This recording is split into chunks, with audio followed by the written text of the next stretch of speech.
എല്ലാവർക്കും പുതിയൊരു വീഡിയോയിലേക്ക് സ്വാഗതം. ഇന്ന് പുതിയൊരു റെസിപ്പി നിങ്ങളെ പരിചയപ്പെടുത്താം.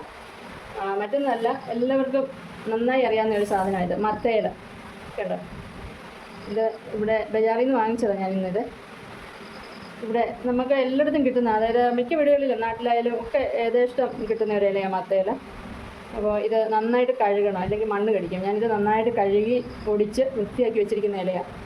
ഇത് നന്നാക്കാൻ നമുക്ക് കത്തിയുടെ ആവശ്യമൊന്നുമില്ല, ഇങ്ങനെ ഒടിച്ചൊടിച്ചിട്ട് എടുക്കാവുന്നതേ ഉള്ളൂ.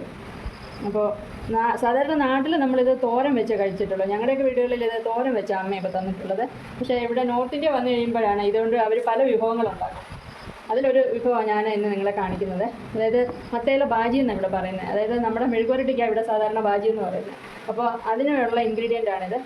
മത്തയില ഇതുപോലെ ചെറുതായിട്ട് നുറുക്കിയത്, പിന്നെ ടേസ്റ്റിന് വേണ്ടിയിട്ട് ചിലർ ആലു, അതായത് ഉരുളക്കിഴങ്ങ് ചേർക്കും. ഇങ്ങനെ നീളത്തിലരിഞ്ഞിട്ട് കുറച്ച് ഉരുളക്കിഴങ്ങ് ചേർക്കും. പിന്നെ വേണ്ടത് ഒരു സവാള ഇതുപോലെ നീളത്തിലരിഞ്ഞത്, പിന്നെ 3-4 കഷ്ണം വെളുത്തുള്ളി ചതച്ചത്, പിന്നെ വറ്റൽമുളക് ചതച്ചിട്ടാൽ ഒന്നുകൂടെ ടേസ്റ്റാണ്. പക്ഷേ എനിക്കിവിടെ വറ്റൽമുളക് അവൈലബിൾ അല്ലാത്തതുകൊണ്ട് ഞാൻ പഴുത്ത് ഉണങ്ങിയ ഒരു ഉണക്കായ മുളകാണ് ഞാൻ അതാണ് ചതച്ച് വെച്ചിരിക്കുന്നത്. അപ്പോൾ ഇത്രയും ഇൻഗ്രീഡിയൻസ് വെച്ച് നന്നായിട്ട് നമുക്കൊരു മത്തയില ബാജി ഉണ്ടാക്കാം.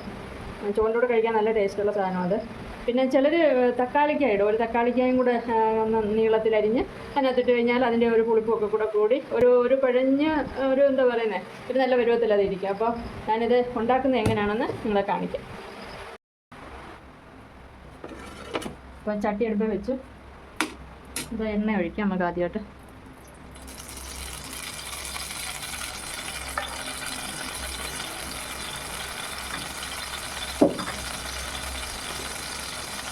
എണ്ണ ഒന്ന് മൂത്ത് വരുമ്പോൾ ഒരു ലേശം കടുക് പൊട്ടിക്കാനകത്ത്.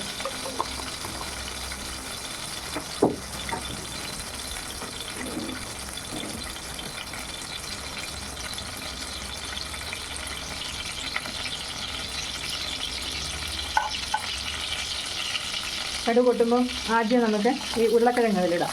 ഉരുളക്കിഴങ്ങ് ഇട്ട് ഒന്ന് ചെറുതായിട്ടൊന്ന് വറുത്ത പോലെ എടുക്കണം അതാദ്യം. അതിനുശേഷം നമുക്ക് ഉള്ളി ഇട്ടാൽ മതി. ഉരുളക്കിഴങ്ങ് ഇട്ടതിന് ശേഷം ശകലം ഉപ്പും കൂടെ അതിനകത്തിടാം.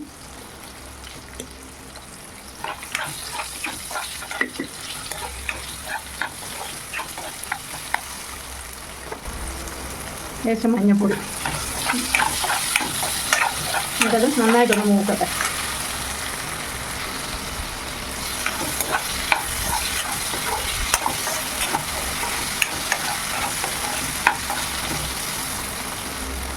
ഒരു ശകല നേരം 2 മിനിറ്റ് മതി.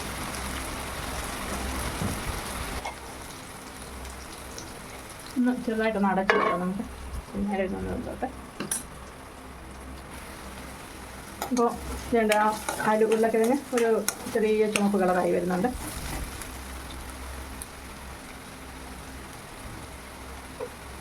അപ്പോൾ ഇനി നമുക്കിടേണ്ടത് സവാള അരിഞ്ഞത്. ഇവിടെ ഇട്ടൊന്ന് ഇളക്കാം.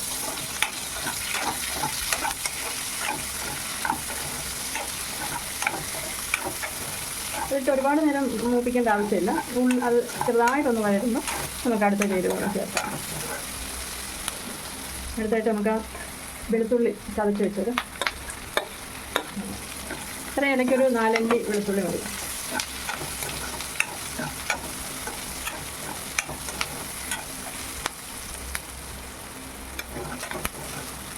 അപ്പോൾ അതായി. ഇനി നമുക്ക് ഈ ഇല കൂടെ അങ്ങോട്ട് ഇടാം. അധികം ഇത് മുറിച്ചിടേണ്ട ആവശ്യമില്ല. അതായത് ഇത് വെന്ത് കഴിയുമ്പോൾ ചൊക്കി കുഴഞ്ഞ് അതിൻ്റെ കൂടെ ഇരിക്കും. അതുകൊണ്ട് തീ കുറച്ചിടുക. അപ്പോൾ വെള്ളമൊന്നും ഒഴിക്കണ്ട, ഇലയുടെ വെള്ളം കൊണ്ട് തന്നെ അത് നോക്കില്ല.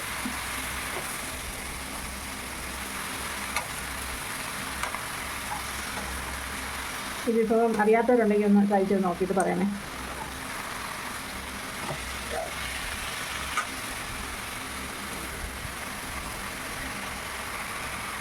ഇവിടെയൊക്കെ ആണെങ്കിൽ മസാലകൾ കുറേ കഴിക്കുകയുള്ളൂ. നമ്മുടെ നാട്ടിലെ ഏത് സാധനവും നമ്മൾ അധികം മസാല ഇട്ടല്ലേ ഉപയോഗിക്കുന്നത്. അതേസമയം ഇവിടെ പ്രത്യേകിച്ച് അരുണാചലിൽ ഇവിടെ ട്രൈബ്സ് അല്ലേ, പല ട്രൈബൽസ് ആണല്ലോ. അപ്പോൾ അവരുടെയൊക്കെ ആഹാരത്തിൽ വളരെ മസാല, അവരധികം മഞ്ഞൾ, ഉപ്പ്, പച്ചമുളക്, പിന്നെ വെളുത്തുള്ളി, ഇഞ്ചി, ഇത്രയും സാധനങ്ങൾ അവരുടെ എല്ലാ സബ്ജികളിലും അവർ ഉൾപ്പെടുത്തുന്നത്. അല്ലാതെ നമ്മളെപ്പോലെ മല്ലി മുളക് അങ്ങനെ അങ്ങനെ ഒന്നും അധികം അവർ ഉപയോഗിക്കാറില്ല. അപ്പോൾ ഇത് വയറിനൊക്കെ നല്ലതാണ്. കാരണം അധികം മസാലകളൊന്നും കഴിക്കാതെ ഇത് ഇങ്ങനെ കഴിക്കുന്നതൊക്കെ കുടലിനൊക്കെ നല്ലതാണ്. അപ്പോൾ അറിയാൻ വയ്യാത്തവർ ഇതൊന്ന് ട്രൈ ചെയ്ത് നോക്കിയിട്ട് ഇതിന് കമൻ്റ് ഇടണം എന്താ ടേസ്റ്റ് ഉണ്ടോ എന്നുള്ളത്. ഇനി അതിൻ്റെ പുറത്തോട്ട് നമുക്ക് ആ മുളകും കൂടെ അങ്ങിട്ട് കൊടുക്കാം.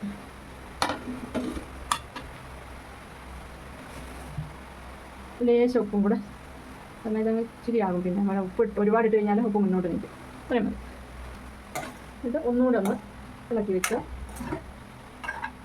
ഒരു 2 മിനിറ്റ് ഇരുന്ന് കഴിയുമ്പോൾ ശരിയാവും. ഒന്ന് അടച്ചു വെക്കാം. 1 മിനിറ്റ് തന്നിരിക്കട്ടെ. അപ്പോൾ നമുക്ക് അതൊന്ന് തുറന്ന് നോക്കാം. കണ്ടോ, നല്ല പാകമായിരിക്കാം. ആ അരുവൊക്കെ നല്ലതായിട്ട് വെന്ത് കണ്ടോ. ഇതതിൻ്റെ ആ പരുവ ഇല പച്ചയായിട്ട് തന്നെ ഇരിക്കും. എന്നാൽ നന്നായിട്ടത് വെന്തിട്ടുണ്ട്. നല്ല രുചിയാണ് കഴിക്കുമ്പോൾ.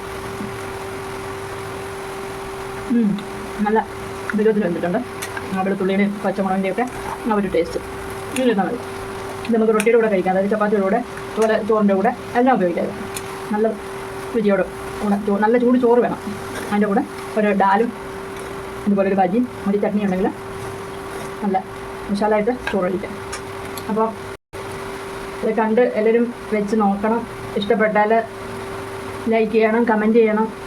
അതായത് ഞാനിടുന്ന വിഭവങ്ങൾ നിങ്ങൾ പരീക്ഷിച്ച് നോക്കുകയോ നിങ്ങൾക്ക് ഇഷ്ടപ്പെട്ടോ എന്നറിയാൻ വേണ്ടിയാണ്. ഓക്കെ.